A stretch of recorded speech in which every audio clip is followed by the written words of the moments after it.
Okay. Taryn, Queen of Interns, is going in the office to get Clifton Davis. Let me just shoot this out real quick. Patty Joyce, the one who was sleeping with her best friend's man, best friend of 15 years, has faxed me back, okay? She said, Wendy, to tell you the truth, she isn't really my best friend. She's just a friend I had for a long relationship with. And she had sex with 3 of my different boyfriends from the past, and I always wanted to get her back. See, now it all comes out. I always had a crush on her husband, and to tell you the truth, every time it happened, I wasn't thinking about her at all. I was just caught up in the moment. Yada, yada, yada, yada. I did get pregnant by him last month, but I got rid of it because I'm not ready to have a baby. And to be honest with you, I'm just happy to get her back. And she did it to me, so what goes around comes around. I want to shout her out because I know she listens. Her name is Denise Smith. So now you know your husband's sleeping with me, and I could treat him better. And it's from Patty Joyce. You see, how you doing, Clifton Davis? My goodness. I'm sorry. Nobody told me you were so fine. Thank you. Awesome. If you don't look like a young Donna Summer. People say that all the time. It's the truth. People say that all. I'll take it. I knew her when she was young. Yeah, well. How you doing, she's Wendy? She's not a bad-looking woman right now. If that's how I age, I will take it. Oh, she looks fabulous. And so do you. Thank you, Mr. Davis. Reverend Davis. Pastor Davis. Clifton Davis. Clifton Davis. Mm-hmm. You're dressed in all black. There's no collar. There's a little collar with a white button. I got a white button on my collar and white shoes on. Now they tell me, what are those, Prada sneakers? They're delicious little Nike sneakers. They are so comfortable. They look absolutely high-end, like you spent like $500. They don't look like just Nike. Just 120 like most of the kids today. Yeah. How many kids do you have? I have 2. You are a good-looking man, too. How old are your kids? Oh, my kids are 24 and 20. My daughter's 20. Mm-hmm. She's getting ready to attend Northern Virginia University. Mm-hmm. And my son is 24, and he had some time finding himself, and he's now attending Edgecombe Community College in North Carolina. Yeah. Now, those kids, are those from your wife? Because I know you're married. No, I was married to a wonderful lady who, our marriage fell apart after some years. It happens. And she's the mother of my 2 children, but I am remarried to a great gal named Monica, and we've been married almost 5 years. Wow. And what is she, in her 20s? No, darling. And she'll kill me. She's in her 40s. Oh, you married a grown, contemporary, grown woman. A grown woman. Yeah. Oh, it's hard for folk to keep up. It is. What is your age category, if you don't mind me asking, sir? I'm above 50. Yeah.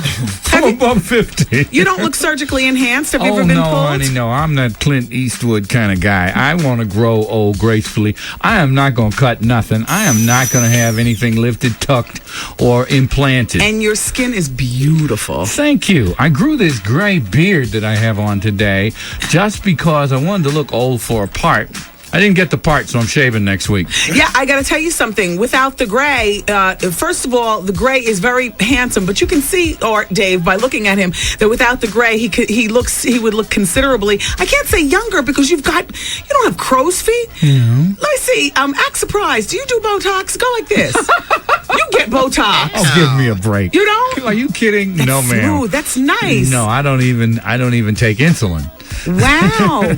No piercings or any freak mess? Oh, no. Tattoos? I can't do that. Do you know what they said about tongue piercings? What? All kinds of diseases get into you. I know. I mean, just from eating, you can catch all kind of stuff. It's unbelievable. These kids having their tongues pierced for God knows what When I'm in the reason. restaurant and the server has a tongue pierced, I change my station. You gotta go I can't look at that. Because they could have something coming out of their fingers. It's something. I don't know.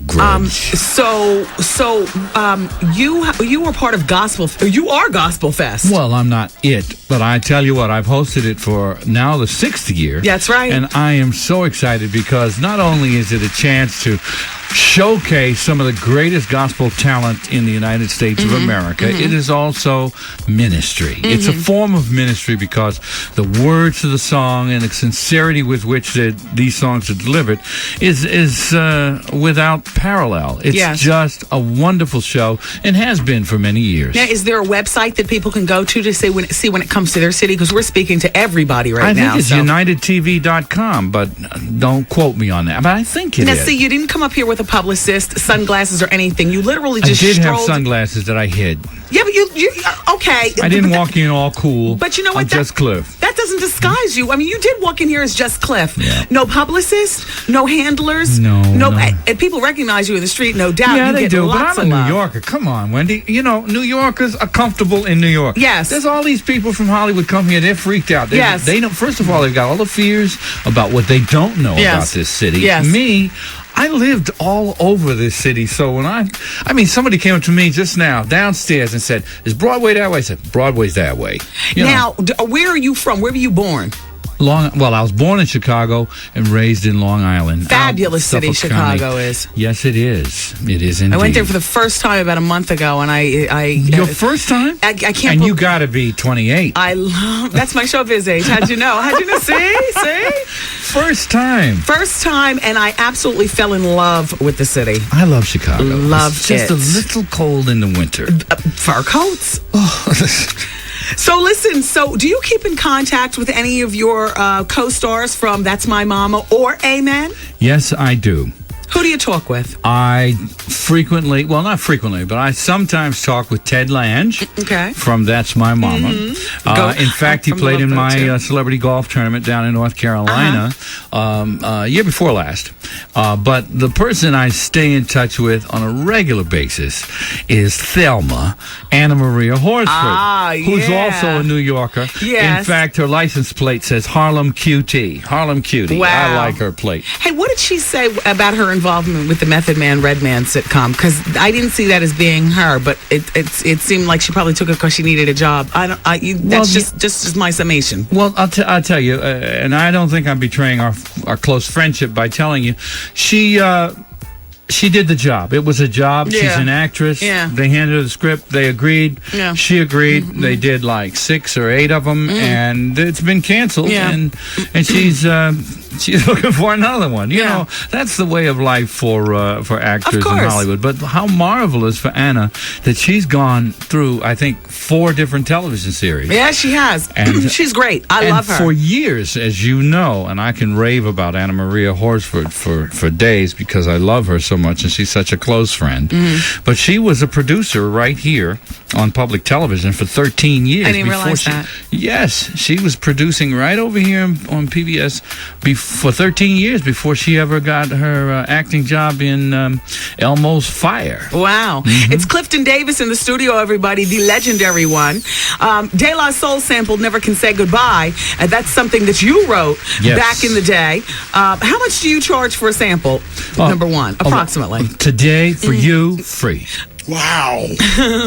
What about De La Soul yesterday? Well, I don't know. That's between you and Motown. Are you a wealthy man? Not at all. Okay. I appreciate your honesty. Clap for that. How much did Barry Gordy eat up out of that publishing? Oh, my God. Okay. Enough said. Is it true that Joe Jackson told you to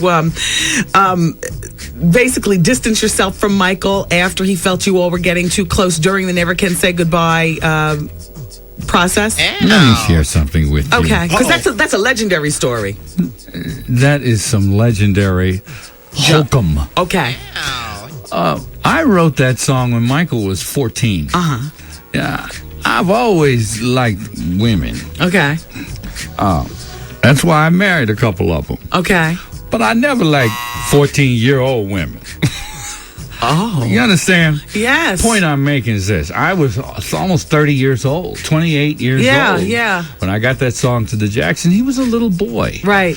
He's getting older now. I'm a lot older. Yeah. And no, there was never anything silly like that. That was a big old lie that somebody told. How did you get along with Joe Jackson? I got along fine with Joe Jackson. And Joe Jackson will tell you that's a lie. Yeah. No, that wasn't true. That was one of those old stories that was a lie from the era of the beginnings of the Inquirer. What other songs have you written? I wrote Looking Through the Window. The window to my heart.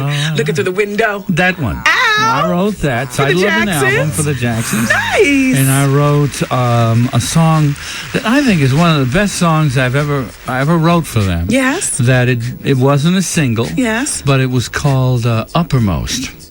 And It says, why would you accuse me of inconsideration when every minute and every hour I'm at your beck and call? I just can't sleep at night till I know that you're all right. And my days, let's not talk about them at all. So what did they do with that song? They recorded it. You're the uppermost. It was an album cut. It was an album cut. Pretty song. I'm gonna re-record it. In fact, I talked to a fellow last night.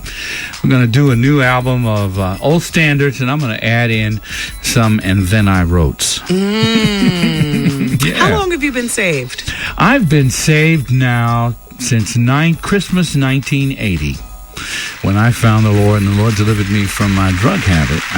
I was going to ask you. Yeah, it was pretty deep. I mean, you know, I don't talk as much about it now because it's so long ago. Yeah. But the truth is, I was in bad shape, and I needed some kind of divine intervention. Because how bad did it get when it got bad? Well, I would stay up 3-4 days. Obviously, and nights. cocaine. Oh, okay. Yeah, although they got some chemicals now. Okay. Unbelievable I'm stuff they got out there. I'm scared of today. Unbelievable. Is it ice they call it? The liquid method ice, whatever. method e-pills. What? Oh, and they make people crazy. And I understand that is harder to kick than coke. But yes, I was a cokehead. But then, everybody was a cokehead back then, even if they didn't admit it. Okay. But fortunately, I came to my crossroads before I died, and God spared my life and has given me a whole new life. And I just always want to thank Him, and that's why I'm doing Gospel Superfest. Yeah, it's another reason to do it. Now, you're the host of Gospel Superfest. Are you one of the are you a creator? Do you have a vested interest? Or? Well, I'm starting to have a vested interest because I'm co-producing the television series version of it. Okay. On the Trinity Broadcasting Network, and it's called Gospel Superfest Backstage Pass. Ruben Studdard's going to be there. Oh, Ruben's working. Christian Cultural Center. Yes, he is working. He's touring. Yeah. And he's doing great. I just saw him somewhere. Jacksonville, Florida. Yeah, he was wonderful. Did a great show, by the way. He needs a diet. He's about to... I understand. He's about to go... He's teamed up with Randy Jackson from American Idol. Yeah? And he's going to have that surgery? Well, I don't know about him having the surgery. However, if Randy had it, and Randy is Ruben's weight loss mentor, and Ruben's mentor. Well, I can relate to Ruben because that was my name on Amen. That's why I'm saying Ruben Gregory. Because that's how Emery chased you around. So Ruben Cannon, excuse me, that's another good friend. Ruben Studdard's going to be there. Mm-hmm. We've got Shirley Murdoch, Donald Lawrence. We have a tribute to Mom and Pop Winans on. You know what? This man is going nowhere. This is Clifton Davis, the legendary one. We will continue with our conversation and go deeper. And you make sure that you keep it here, and we'll be right back. Thank you. This is Reverend Al Sharpton, and you're listening to the best of the Wendy Williams Experience.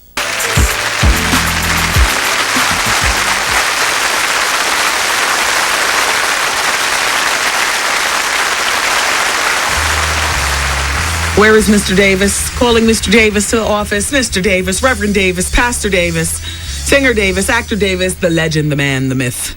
It's Clifton Davis, and he's not in the studio. Hey, Bush snubbed BET's invitation to talk about the election.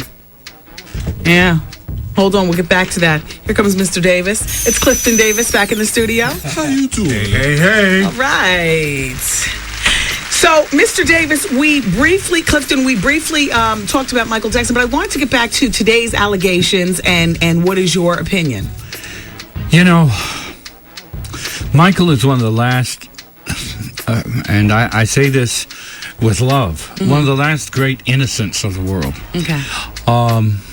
There's a lot that he just doesn't see about his own behavior. Yeah. He doesn't have the same perspective or point of view as everybody else on the world, or appropriate responses, appropriate behavior, appropriate relationships. Yeah. So that it's easy to understand how he could be confused. Yeah. And one of the wonderful things about living in the United States of America is that The accused is innocent until proven guilty in a court of law. Right. I want to think the best. I know that in my heart of hearts, I would have avoided, if I were Michael, Right. the kind of associations that would lead to these kinds of accusations. But on the other side, from a justice perspective, I'm not going to condemn him until the court of law finds him guilty. Okay, As Clifton. far as I'm concerned, he's innocent. Okay, Clifton Davis is in the studio. You know him from Men. If you're of a certain age, you know him from That's My Mama. Do you go back even further than that? Oh, yeah, I go back to the Melba Moore Clifton Davis show. Oh, shut up! Right here in New York City. What year was that? 1972. Damn. We replaced Sonny and Cher. Shut up! Oh, yeah, honey. And guess what the theme song was? What? Never Can Say Goodbye. Was it? Yeah, it was. Look, did Mayor John Street from Philly offer you a job? So I heard you're looking for a place to live in Philly. Oh, you all up in my Kool-Aid. Okay. I all like right. it. Yeah. So there must be truth. Now, what would you be doing? I just found a place yesterday, actually. Well, we love Philly. We're love on Philly. We're on Power 99 And in do you Philly. know that I got to give a shout out to Power 99 because they've been really good to me. In fact, I a great station. Well, I was on Power 99 several times during the mayoral election when I helped Mayor Street get reelected, and they were very, very kind to me. They even had a contest about Never Can Say Goodbye, a trivia thing, and they gave away a prize. So, hey, Isn't that big something? shout out to Power 99 Philadelphia. Yeah, everybody listens. This is the #1 radio I'm program in moving the to afternoons Philadelphia. there. Yeah. Isn't that wonderful? In fact, I moved there. I move in on the 15th of November. Wow. Now Sherman Hemsley's from Philly. Is Sherman Hemsley from Philly? Originally, yeah. Did he ever hit on you? Oh, I'm sorry. My goodness. I'm just asking. how you doing? Isn't it? She's straight up awful. Isn't she just wonderful that way? Are you dodging? Are you bobbing and weaving? Sherman never hit on me. Are you insulted by that? Because, see, I'd be insulted. You know what I'm saying? You get a man with a certain... If I'm a not woman, saying I never got hit on in Hollywood. But if a woman with a certain reputation... Like one dear gay friend of mine, Okay. who we became, I'm not going to mention his name, he's passed on now. Okay. But, I'll say it, Raymond St. Jacques. Okay. Raymond and I That's were... a gay name. Raymond and I St. were John. friends. He's a wonderful actor.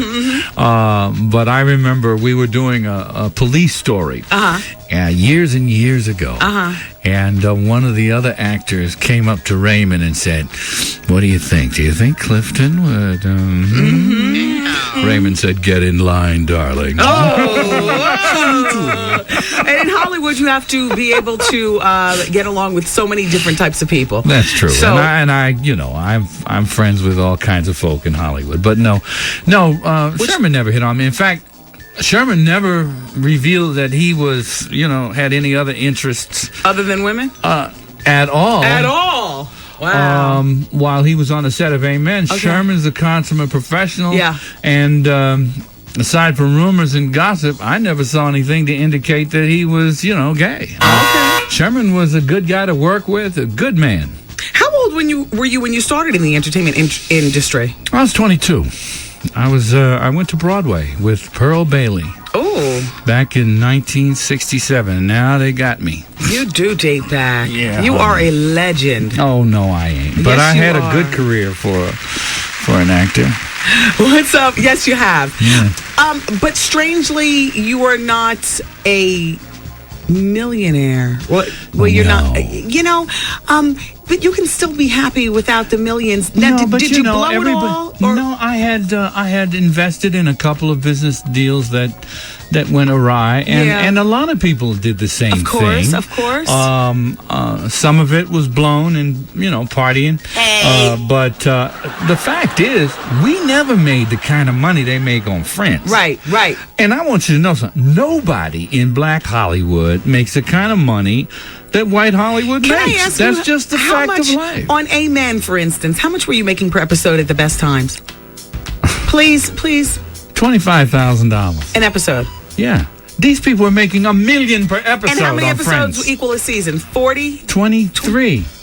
And then the other 6 months, you got to find some way to make some money. Yeah. By the way, getting back to Philly, so what are you doing for the street administration? I'm going to be doing some development for arts and culture in the city. Very nice. I may have the title of Deputy Director of Commerce for Arts and Culture, but the fact is that too many of the great historical and traditional arts icons and like the Philadelphia Philharmonic Orchestra are suffering from the lack of funds. And it's important for somebody to get the message out about arts in Philadelphia, to get the kind of financial support that would restore it to its original level. So now this will be a regular paycheck for you, in addition to the entertainment touch and goes that go on. Yes. Because you touch a play, you get paid, and then you go. But this will be a regular. This will be a regular salary. Gig. That's right. All right, we only have a minute left on with our time with you. You are a lovely man. Oh, you are a lovely lady. Thank you. You really are. Any regrets? Do I have any regrets?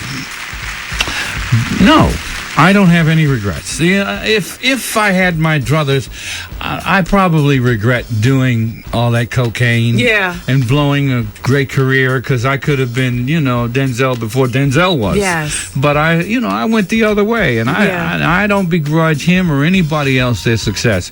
God has blessed me in such a mighty way to have a great life, a great wife, a happy experience, and I just love all those other people. Well, like I always say, I love you for listening today. Thank you, everybody, for checking out the best of the Wendy Williams Experience. Once again, thanks to Trev Hollywood for putting together a fabulous Best Of show, and Artie Life of the Party for producing the show every day and helping to put together the best of the best ofs. I'm Wendy Williams, and I'll be back tomorrow. I'll be back tomorrow. I just needed one day. Just one day. All right, live show tomorrow. You all take it easy. Bye. Peace, party people. See you later. I'm saying bye-bye. Good night. Program complete.